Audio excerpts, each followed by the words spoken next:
ऊर्जा की तरफ बिहार के अंदर निवेश करने की स्थितियां वाली न्यूज आप सभी ने देखी होगी। इस न्यूज को काफ़ी लोगों ने भी सेबी ने पकड़ा, उसके द्वारा वो ट्रेडिंग बंद हो गई है। अब इसके अंदर अगला कदम क्या है, नेक्स्ट कदम क्या है? लोग कह रहे हैं सर इसमें क्या हो गया? अब कहते हैं टेढ़ी गर्दन होके बात करता है, टेढ़ी गर्दन होके बात। भैया मेरा नाम इधर रखा है जो कैमरा है, तो इससे टेढ़ी हो जाती है गर्दन। सोचेंगे शेयर नीचे है, बस नीचे है, यहीं से हम खरीदेंगे इसको। वोडाफोन आइडिया में लोगों ने ये गलती कर दी है, यस बैंक में भी लोगों ने ये गलती करी है, जीटीएल इंफ्रा में भी लोगों ने गलती करी है।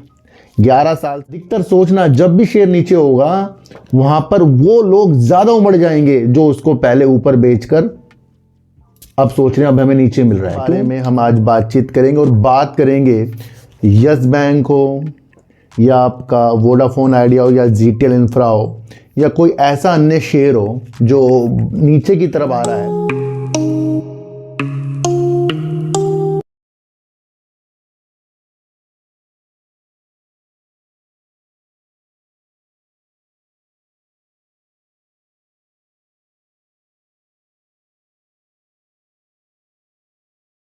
नमस्कार, मैं स्वागत करता हूं आपका अपने ही चैनल पर जिसका नाम है सार्थक बाजार से। आज बात करेंगे एनएचपीसी की, बात करेंगे वेदांता की, बात करेंगे भारत ग्लोबल डेवलपर्स पर क्या रणनीति आगे से भी अब करेगा, उसके बारे में हम आज बातचीत करेंगे। और बात करेंगे यस बैंक हो या आपका वोडाफोन आइडिया हो या जीटीएल इंफ्रा हो या कोई ऐसा अन्य शेयर हो जो नीचे की तरफ आ रहा है और उसके बाद काफ़ी लोगों को ऐसा लगता है भैया यहीं से पलट जाएगा। और काफ़ी वीडियो आप देखते रहते होंगे, चाहे वो सलासर टेकने में हो, चाहे वो आपको 20 रुपये से इसको उछाल रहे हों या वो 22 रुपये से इसको उछालने की कोशिश में लग रहे हों। कोई भी कंपनी जो बोनस दे रही है, अधिकतर छोटी कंपनी, उसके अंदर एक दिलचस्पी और बढ़ जाती है कि कुछ लोग सोचते हैं कि बोनस देने के बाद हमें और शेयर मिल जाएंगे और शेयर प्राइस नीचे है, भैया अब रेट इसके बिल्कुल सही आ गए। पर अधिकतर आप देखना, साइकोलॉजी लगाना, जिस भी कंपनी के अंदर स्प्लिट या बोनस आ रहा हो छोटी कंपनियों में, तो उसके अंदर उसे पनपने में काफ़ी समय लग जाता है। चाहे वो सकुमा हो, रामा स्टील हो या अन्य कोई ऐसी कंपनी हो जो आपको बोनस की तरह दिखे, एफपीसी ज्वेलर हो, है ना, तो या सलासर हो, इस तरह कुछ भी दे, स्प्लिट दे, कुछ भी दे, तो वो हमें लगता है भैया अब यहीं से कुछ सब कुछ अच्छा हो। पर वो क्या होता है, आराम आराम से शेयर नीचे आता रहता है। इसी तरीके से आपको समझना है, जब भी शेयर नीचे की तरफ जा रहा हो तो उसे पहले टिकने दें एक जगह। बहुत से लोग क्या सोचते हैं कि यार मैं 20 में नहीं खरीदा, अब ये 18 पे आ गया, अब यहाँ पर मेरे चांस बन जाएंगे। वो सोच रहा है, वो साइकोलॉजी लगा रहा है अपनी, वो गलत साइकोलॉजी है। अधिकतर सोचना, जब भी शेयर नीचे होगा वहां पर वो लोग ज्यादा उमड़ जाएंगे जो उसको पहले ऊपर बेचकर अब सोच रहे हैं अब हमें नीचे मिल रहा है। क्यों? क्योंकि पहले तो उन्होंने प्रॉफिट कमा लिया, अब वो और सोच रहे हैं नीचे खरीद लें। पर देखना वो भी फंस जाते हैं। इसलिए जब भी शेयर प्राइस किसी भी कंपनी का, छोटी कंपनियों का नीचे की तरफ और आपको लगता है भैया बहुत नीचे अब यहीं से उठ जाएगा, ये सबसे बड़ी हमारी गलती होती है। यहीं गुमराह हो जाते हैं हम, क्योंकि फिर हम सारे अनुमान छोड़ देंगे, हर एक चीज छोड़ देंगे। हम सोचेंगे शेयर नीचे है, बस नीचे है, यहीं से हम खरीदेंगे इसको। वोडाफोन आइडिया में लोगों ने ये गलती कर दी है, यस बैंक में भी लोगों ने ये गलती करी है, जीटीएल इंफ्रा में भी लोगों ने गलती करी है। 11 साल से मैंने आपको पहले बताया जीटीएल इंफ्रा 2 रुपये के रेट पे और आज भी 2 रुपये के रेट में मिल रहा है, भले ही वो उछलता हो बीच बीच में। तो सबसे पहले अपनी प्रक्रिया रखिए पेनी स्टॉक के अंदर, जब शेयर प्राइस नीचे की तरफ आ रहा हो तो वो जरूरी नहीं वो खरीदने के मौके हैं, वहां शांत बैठने के मौके होते हैं। और जब सब कुछ चीजें सही हो जाएंगी, एकदम से कुछ न्यूज आएगी, फिर शेयर प्राइस वो भागता है। अब वो न्यूज कब आएगी, अब ये किसी को भी नहीं पता होता, है ना। तो कुछ चीज़ों को हमें संयम से लेना है। ये पेनी स्टॉक के अंदर अपना बहुत कम दिमाग लगाना है। और जो लोग इस तरह से दिमाग लगाते हैं, जो शेयर प्राइस नीचे है, भैया मैं इसे अब खरीद लूँ क्योंकि यहीं से भाग सकता है, बस भाग होता है। ये सबके दिमाग में, मेरे दिमाग में भी आता है, सबके दिमाग में आता है भैया अब तो आइडिया 8 रुपये में आ गया, आइडिया 9 रुपये में आ गया, अब तो 10 रुपये में आइडिया था। क्या हुआ, 11 में एफपीओ से नीचे नीचे करते करते 8 से नीचे आ गया। यस बैंक भी इस तरीके से भैया ये 25 में था, ये था, वो था, अब ये भी 20 से नीचे है। तो जो चीज़ ज़्यादा गिर जाती है उस पर ज़्यादा लोग उमड़ जाते हैं और बस वही मौका ऑपरेटर उठाते हैं। थोड़ा सा साइकोलॉजी को मजबूत कीजिए, वरना हम इसी चीज़ में उलझ जाएंगे कि शेयर प्राइस नीचे है, अब खरीद लें, और वो फिर नीचे जाएगा, आप फिर एवरेज करोगे, वो और नीचे जाएगा, आप एवरेज करते जाओगे।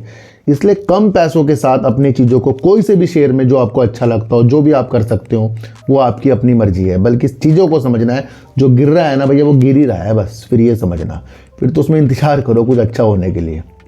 तो एक रणनीति आपको ये समझाना बहुत ज़रूरी था। तो सर भारत ग्लोबल डेवलपर्स में मैंने आपके लिए 12-13 दिन पहले एक वीडियो बनाई थी और उसका फंडामेंटल हमें सही नहीं लगा। कल भी मैंने आपके लिए एक वीडियो बनाई थी उसके ऊपर, क्योंकि उसकी ट्रेडिंग जो सेबी ने रोक दी है।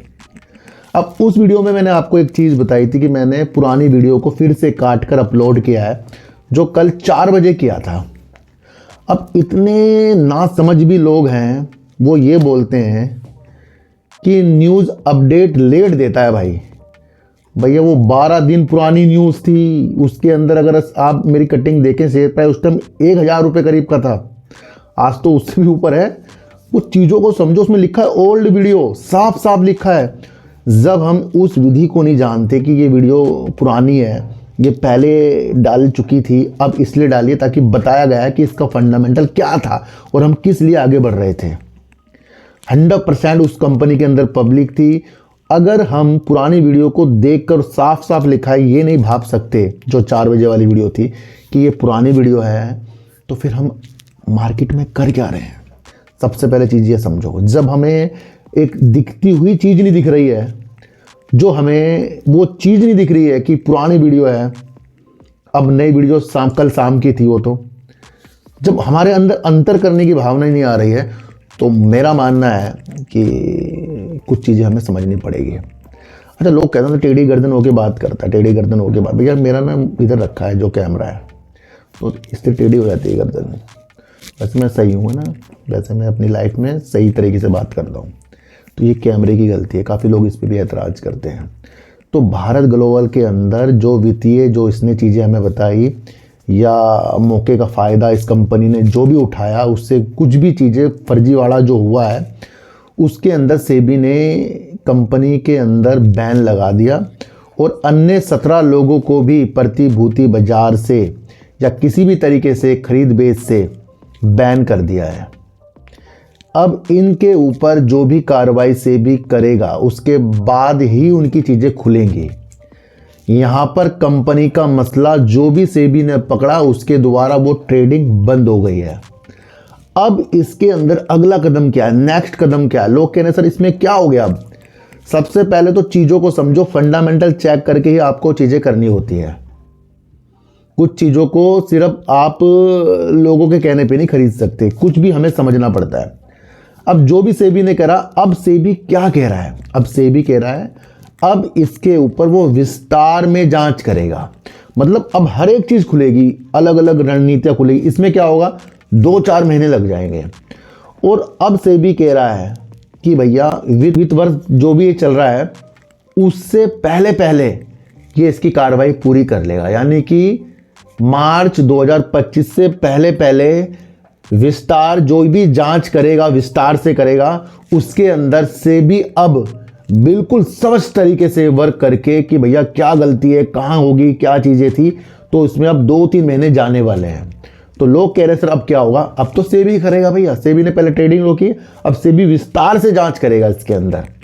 तो ये चीज़ें आपको बिल्कुल ज़रूरी समझनी थी कि कुछ भी चीज़ जब सेबी कर देता है तो वहाँ तो उसने ट्रेडिंग बंद कर दी, अब अंदर की चीज़ें खुलेंगी, है ना। तो अब क्या होगा, अब कंपनी की तरफ से और सेबी की तरफ से न्यूज़ आनी शुरू हो जाएंगी और अब सेबी इसके अंदर विस्तार से जांच करे। तो हमें क्या करना पड़ेगा, वेट करना पड़ेगा इसका, सेबी का, है ना। इसलिए कहता हूँ भैया कभी भी सोच समझकर किसी भी चीज़ों के अंदर निवेश हो रहा है, सोच समझकर आपको करना पड़ेगा।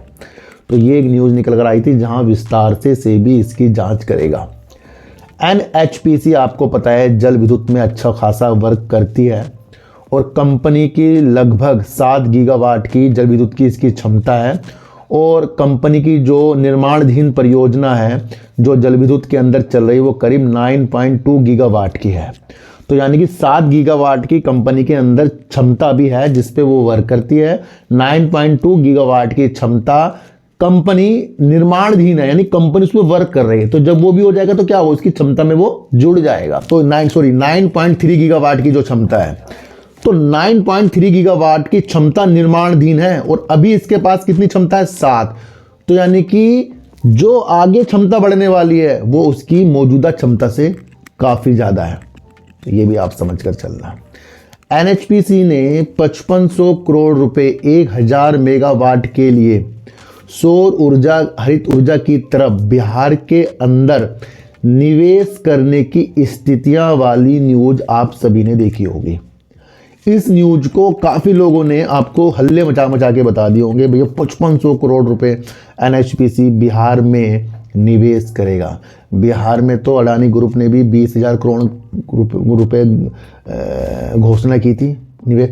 जो भी कंपनी की तरफ से इतनी बड़ी बड़ी न्यूज़ निकल कर जो आती है, उसको तो पहले सोचो, एक घोषणा होना और उसके ऊपर वर्क होना, उसमें काफ़ी समय लगता है। मैं इसलिए कहता हूँ न्यूज़ को हमें समझना चाहिए। अगर अपनी स्वच्छ ऊर्जा के लिए, वो भी सोलर में, देखो सर सोलर में कर रहा है ये। और एक चीज़ मैं आपको और बता दूं, सौर ऊर्जा से जो भी बिजली उत्पन्न होगी इसे हाइड्रोजन में बदलेगा ये भी आप समझ कर चलना। ग्रीन हाइड्रोजन के ऊपर भी एनएचपीसी वर्क करने के लिए तत्पर तैयार हो रहा है। तो हमने क्या समझा कि 5500 करोड़ रुपए अगर बिहार के अंदर सौर ऊर्जा की क्षमता के लिए, अपनी परियोजना के लिए इसने घोषणा की है, और इस घोषणा के तहत अब ये हमें समझना है कि ये सोलर की तरफ भी जानदार तरीकों से अपनी परियोजना को जोड़ रहा है। ये क्या कह रहा है भैया, राज्य सरकार से ये आग्रह कर रहा है कि जल्दी से जल्दी इनको भूमि मुहैया कराई जा सके ताकि ये परियोजना शीघ्र शुरू हो सके। क्या मतलब है इसका, कि भैया सौर ऊर्जा के लिए जमीन की आवश्यकता होती है, और अगर ये राज्य सरकार से इसकी डिमांड कर रहा है तो इसको भी ठप्पा नहीं लग गया अभी कि भैया लो जी जमीन और कर लो अपना काम। क्या होगा, इसने आग्रह किया और शीघ्र से शीघ्र करने के लिए ये चीज़ें बोली हैं। अब इसके अंदर राज्य सरकार जब भी ये चीज़ें करेगा तो तब ये अपनी परियोजना शुरू करेगा। फिलहाल 5500 करोड़ को समझो, अगर ये परियोजना इसकी यहाँ चलेगी तो इसकी एक वैल्यूबल चीज़ें जुड़ जाएंगी। और सबसे वैल्यूबल चीज़ें मैं आपको बता रहा हूँ, जहाँ ये निर्माणाधीन इसकी परियोजना है, उस परियोजना को आपको समझकर चलना पड़ेगा। जो 9.3 गीगावाट कम नहीं होता है, ये इसकी परियोजना निर्माणाधीन है। अब जब ये जुड़ते जाएंगे तो कहीं ना कहीं ये अपनी क्षमता के अंदर जोड़ता जाएगा। तो ये न्यूज़ का एक माध्यम था, इसको भी आपको समझकर चलना ही पड़ेगा। मैं आपको बता दूं, वेदांता के ऊपर सबकी नज़र है, क्योंकि वेदांता अपनी कंपनी का डीमर्जर करने वाला, यानी कि अलग अलग कारोबार में कंपनी को वो बांटने वाला है। तो ये वो स्थितियां हैं। कंपनी इसके बारे में क्या विचार रख रही है और क्या कर्नाटक की तरफ से न्यूज़ आ रही है, इसके बारे में आगे हम एक चर्चा करेंगे। पहले देखेंगे कंपनी करती क्या है। धातु के ऊपर अच्छा खासा वर्क करती है। खनिज हो गया, गैस और तेल की खोज हो गया, जस्ता हो गया, है ना, लोहा अशक हो गया, चांदी हो गया, मेटल के कारोबार में काफ़ी अच्छा वर्क कंपनी करती है। पावर सेक्टर में कंपनी वर्क करती है, और कंपनी जो टेम्पर्ड ग्लास होते हैं उसके लिए भी वर्क करती है। और कंपनी आगे अपनी मंशा को बढ़ाने के लिए चिप के कारोबार के लिए भी कंपनी वर्क करेगी, और अपनी कंपनियों को अलग अलग ये विभाजन कर देगी अपने कंपनी के कारोबार को। तो ये एक न्यूज़ निकलकर हमारे सामने बहुत पहले करीब आई थी। अब इसके अंदर एक चीज़ देखने को मिल रही है कि कंपनी ने, यानी कि इसके बोर्ड ने अपने सुरक्षित लेनदारों से, जो इसको पैसा देते हैं, और हितकारों के साथ इन्होंने एक विचार विमर्श किया। और विचार विमर्श करने के बाद इन्होंने अपने शुक्रवार की बैठक करी, और उसके अंदर इन्होंने बताया कि जो ये विभाजन करने वाले हैं अपनी कंपनी के कारोबार का, उसके अंदर इन्होंने फेरबदल कर दिया है। क्या फेरबदल कर दिया, पहले क्या था कि धातु के जो भी इनके कारोबार थे वो अलग अलग इन्होंने कंपनियों में बांटने का एक मन बनाया था, पर इन्होंने अब ये कहा कि धातु का जो इनका मेटल का अपना कारोबार है, ये इनकी मूल कंपनी वेदांता के अंदर ही रहेगा। और इससे ये एक चीज़ हमें इन्होंने न्यूज़ के द्वारा बता दी है, यानी कि अब इनका जो मेटल का कारोबार इनकी वेदांता के साथ ही रहेगा। ये इन्होंने एक फेरबदल कर दिया है। तो ये भी आपको समझ कर चलना पड़ेगा। इससे कंपनी को, तो क्या है, वेदांता के चेयरमैन अनिल अग्रवाल जी हैं, इस कंपनी के कारोबार को अलग करने की मंशा काफ़ी पहले इन्होंने वीडियो कॉल के माध्यम से बताई थी और उसी दिन से काफ़ी लोगों ने इसके ऊपर प्रभाव भी देखे कि कंपनी का शेयर प्राइस जो है आपको चढ़ता हुआ देखने को मिला। क्योंकि काफ़ी लोगों को लग रहा है कि जिस तरीके से टाटा ग्रुप की अलग अलग कंपनियां हैं, जिस तरीके से आपको अब अंबानी ग्रुप भी अलग अलग करता जा रहा है और अडानी ग्रुप तो आपको पता ही है, अडानी इंटरप्राइजेज, जिस तरीके से उसकी अलग अलग कंपनियां हैं, तो कहीं ना कहीं उस स्थितियों के साथ वेदांता को भी काफ़ी लोग देख रहे थे और अच्छी खासी कंपनी सेल्स करती है। तो यहाँ पर एक फेरबदल हो गया कंपनी के साथ। अच्छा, एक चीज़ और समझनी चाहिए कि इसने अपने लेनदार जो भी इसके हैं उससे इन्होंने 75% जो इसके इस तरह के लेनदार उनसे मंजूरी लेकर NCLT के अंदर अपनी डीमर्जर करने के लिए भी याचिका दे दी है। इन्होंने अपनी चीज़ें दे दी हैं। वहाँ से कब ये चीज़ें होती हैं, ये आपको सोचने का विचार देखना पड़ेगा।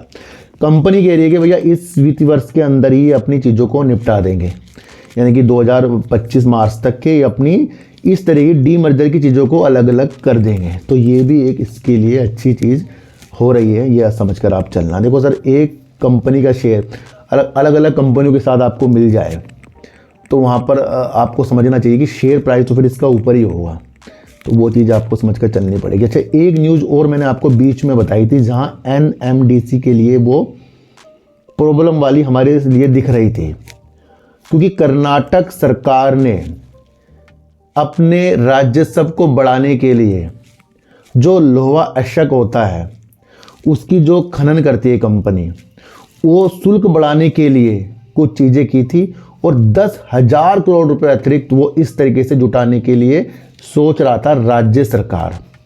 और अगर कर्नाटक राज्य सरकार ये चीज़ सोच रहा था तो वहाँ पर जो कंपनी काम कर रही है, फिर उनके काम के अंदर जो शुल्क लगेगा उससे भी उन कंपनियों के अंदर प्रभाव यानी कि असर पड़ सकता है। अब इस चीज़ का विषय उस दिन हमें देखने को मिला कि NMDC जो कंपनी का कुल योग जो है उसका 35% जो है कर्नाटक पर निर्भर है। वहाँ पर लोहा अशक में अच्छा वर्क करती है NMDC। तो ज़्यादा से ज़्यादा NMDC के ऊपर ये निगेटिव न्यूज़ हमें देखने को मिल रही थी। अगर इस तरीके का कर राज्य सरकार लगाती है यानी कर्नाटक सरकार लगाती है तो इससे सिर्फ आपको NMDC नहीं देखना चाहिए, इससे आपको JSW स्टील और एक कंपनी और है वेदांता पे भी इस पे फर्क पड़ सकता है। क्यों पड़ सकता है? तो सर NMDC जो है वहाँ से लोहा अशक की वर्क करती है और NMDC से ही JSW जो है अच्छी मात्रा में लोहा अशक खरीदता है, क्योंकि अगर NMDC के ऊपर शुल्क लगेगा तो वही आगे भी शुल्क लगाएगी, तो वहाँ JSW भी इसमें स्टील भी प्रभाव में आ सकता है। और वेदांता भी एक प्रमुख लोहा अशक का उत्पादक है कर्नाटक के अंदर, तो ये भी आपको समझना पड़ेगा कि भैया वहाँ पर अगर ये चीज़ें होती हैं तो इससे भी वेदांता, JSW स्टील और आपका NMDC के ऊपर फर्क पड़ सकता है। अब ये जो कर है भैया ये शुरू कब से होगा? 12 साल के लिए होगा। ये होगा 1 अप्रैल 2026 से। अभी तो 25 नहीं आया पर ये 26 से होगा। तो उन स्थिति को भी आप, इस न्यूज़ को भी आप समझ सकते हैं। ये न्यूज़ आपको लिखनी चाहिए क्योंकि इसका प्रभाव आगे से आपको देखने को मिलेगा। तो न्यूज़ अच्छी है, ये जानदार न्यूज़ हमें देखने को मिली है। अच्छा, अब हम देखते हैं जिस तरीके से वेदांता सिर्फ देश के अंदर नहीं भैया विदेशों में भी कंपनी वर्क करती है, ये आप समझना। दूसरा, अगर हम देखें इसका मार्केट कैप, तो मार्केट कैप कंपनी का 1,80,776 करोड़ कंपनी का मार्केट कैप है और हाई कंपनी का कभी करीब 527 रुपये का है और 250 रुपये का कंपनी का लो है। लो उस वक्त था जब कंपनी ने अपना एक जॉइंट वेंचर के तहत अपना चिप का कारोबार फॉक्सकॉन के साथ किया था, तो वहाँ से फॉक्सकॉन हट गई थी इससे, तब ये इसका शेयर प्राइस नीचे की तरफ आ गया था उस वक्त। दूसरा, अगर हम देखें इस वक्त कंपनी का शेयर 462 रुपये करीब का चल रहा है ना। और कंपनी डिविडेंड का राजा मानी जाती है भैया। अगर डिविडेंड में किसी कंपनी का ज़्यादा नाम आता है, ज़्यादा चर्चा होती है, तो वो है वेदांता की ज़्यादा चर्चा होती है। सितंबर 2024 में कंपनी ने 37,634 करोड़ की सेल्स कर दी थी और प्रॉफिट कंपनी ने 5603 करोड़ का कर दिया था, है ना। तो ये भी आपको समझ कर चलना पड़ेगा। रिजर्व अगर हम कंपनी के अंदर देखें तो 37,097 करोड़ का, उधार कंपनी का अगर हम 79,808 करोड़ का, कंपनी के पास ना उधार भी काफ़ी है, ये आप समझ कर चलना। अच्छा, कंपनी एक चीज़ और कर रही है, बीच में थोड़ा सा बता रहा हूँ। कंपनी अपने आने वाले दिनों के अंदर अपनी परिचालन क्षमता का विस्तार करने के लिए $1.9 बिलियन का निवेश करने की चीज़ों के साथ भी बता रही है ना, अपने परिचालन का विस्तार करने की स्थितियों के साथ। तो ये भी आप समझ कर चल रहा। अगर इसके हम प्रमोटर देखें तो कंपनी के प्रमोटर लगातार सितंबर 2023 से घट रहे हैं। सितंबर, एक साल से प्रमोटर इसके घटते जा रहे हैं और अब इसके प्रमोटर सितंबर 2024 में हो गए करीब 56.38% प्रमोटर होंगे। एफआईज ने अपनी होल्डिंग को बढ़ाया 11.45% है। डीआईज ने भी अपनी होल्डिंग को बढ़ाया 16.29% है। सरकार इस कंपनी के अंदर करीब 0.07% है। पब्लिक ने भी अपनी होल्डिंग को बढ़ाया 15.64% है। तो प्रमोटर कम हो रहे हैं, बाकी सब अपनी होल्डिंग को बढ़ाकर इस कंपनी के अंदर रख रहे हैं। तो ये कहानी थी वेदांता की। और वेदांता का कारोबार सिर्फ एक ही चीज़ में सीमित नहीं है, बहुत काफ़ी चीज़ों के अंदर सीमित है। और इसके डीमर्जर वाली न्यूज़ जो है वो ज़्यादा वैल्यूबल है और इसी वित्त वर्ष तक अगर ये कर लेंगे तो देखने का विषय बन जाएगा कि वेदांता का शेयर किस किस भाग में, किस किस अनुपात में, किस तरीके से आगे हमें क्या रेट पर मिलने की चर्चाओं के साथ आएगा। तो वो देखने का विषय बन जाएगा, है ना। तो किसी भी कंपनी का अगर आपको विशेष तौर पर नॉलेज लेनी है तो उसके फंडामेंटल, उसके कारोबार और उसका मैनेजमेंट क्या सोच रखता है, क्या विषय आगे के लिए रखता है, तो वो ज़्यादा वैल्यूबल हमारे लिए हो जाता है ना। तो वेदांता की ये कहानी थी, इसे आप समझ कर चल रहा। एनएचपीसी की क्षमता अगर 7 गीगावाट की वर्तमान में है और 9.3 गीगावाट की ये निर्माणाधीन है, ये बहुत बड़ी न्यूज़ है। न्यूज़ का ये बहुत बड़ी नॉलेज है, इस नॉलेज को आपको समझना। और 5500 करोड़ रुपए अगर बिहार की तरफ है तो अब इसको भूमि वहाँ पर किस तरीके से इस सौर ऊर्जा के परियोजना के लिए मिलती है, तो ये भी एक देखने का विषय हमारे लिए बन जाता है। भारत ग्लोबल डेवलपर्स लिमिटेड हमें सिखा रहा है कि अगर इस तरीके से भी चीज़ें किसी कंपनी की ट्रेडिंग रुक सकती है तो वो लाजमी उस विषय के साथ है कि जब कंपनी का शेयर रॉकेट बन गया था। क्या दिखा रहा है ये कि कंपनी का शेयर रॉकेट बना और सबकी नज़रों में आया, और जब सबकी नज़रों में आया तो फिर सेबी की नज़रों में, और सेबी ने जब जांच करी कि भैया वैल्यू जो इसकी है वित्तीय आंकड़ों के अनुसार बिल्कुल भी ठीक नहीं है, फर्जीवाड़ा है, तो कहीं ना कहीं चीज़ों को समझो। रॉकेट बनने वाली चीज़ कभी भी अच्छी नहीं होती। इसलिए जो भी आपको कहता है वो शेयर भाग रहा है, वो बेकार शेयर है या अच्छा शेयर है, खुद नॉलेज रखो उसकी। किसी की भी बातों में आपको बिल्कुल भी नहीं आना है भैया, चाहे मैं क्यों ना हूँ। अपनी पैसों को हिफाजत से निवेश करने की स्थितियों के साथ आ गए। ये शेयर बाजार है भैया, यहाँ किसी पे भी आपको विश्वास अपने से ज़्यादा कभी नहीं करना है, क्योंकि जब आपको प्रॉफिट होता है आप खुश होते हो, जब आपको लॉस होता है आप दुखी होते हो। तो जब सारी चीज़ आपको झेलनी है तो क्यों किसी के दिमाग के जरिए हमें कुछ चीज़ों को खरीदने के लिए आगे बढ़ना ही पड़ेगा। क्यों पढ़ना ना, पीछे ही रहना है भैया। अपना काम सबसे पहले अपने द्वारा करना है। तो सच्ची वीडियो देखिए, अच्छी वीडियो देखिए, समझ कर देखिए। किसी की भी बातों में आपको आना नहीं है जो कह देगी ये खरीद लो वो बेच लो। टिप्स से दूर रहे। मेरा कोई भी टेलीग्राम चैनल नहीं है, मैं आपको बता दूं, ना ही मैंने आज तक के बनाया है, और ना ही मेरा कोई व्हाट्सएप ग्रुप है, ना ही मैंने आज तक के बनाया है। तो उन स्थितियों को भी आपको समझ कर चलना। मेरे नाम से कोई भी आपको कुछ चीज़ें कहे तो बिल्कुल भी नहीं मानना आपको, ठीक है। तो ये चीज़ें आपको समझकर चलनी पड़े। और अगर आपको अपनी DOB डेट ऑफ बर्थ दिखानी है तो लिंक डिस्क्रिप्शन में मेरे चैनल का सार्थक बाजार से व्लॉग का, उसके अंदर अगर आप कमेंट करते हैं तो वहाँ पर मैं आपकी सलूशन आपसे लाइव करके भी दे सकता हूँ, क्योंकि वहाँ पर ऑप्शन आ जाता है भैया जिसके साथ लाइव करना है। तो अगर आपको अपनी स्थितियाँ अच्छी करनी है तो आप सार्थक बाजार से व्लॉग को सब्सक्राइब करके उसके अंदर अपनी DOB भेज दें, और मैं उसके अंदर आपकी ज़रूर जल्दी से जल्दी कुछ ना कुछ आपसे संपर्क करने की सोचूंगा। चीटू को आटा दीजिए, गाय को रोटी दीजिए, और अपने बच्चों को ज़्यादा से ज़्यादा प्यार कीजिए, क्योंकि बच्चे ही आपकी मासूमियत से किस्मत पलटेंगे। तो फिर मिलेंगे आपसे नई वीडियो के साथ, जब तक के लिए नमस्कार।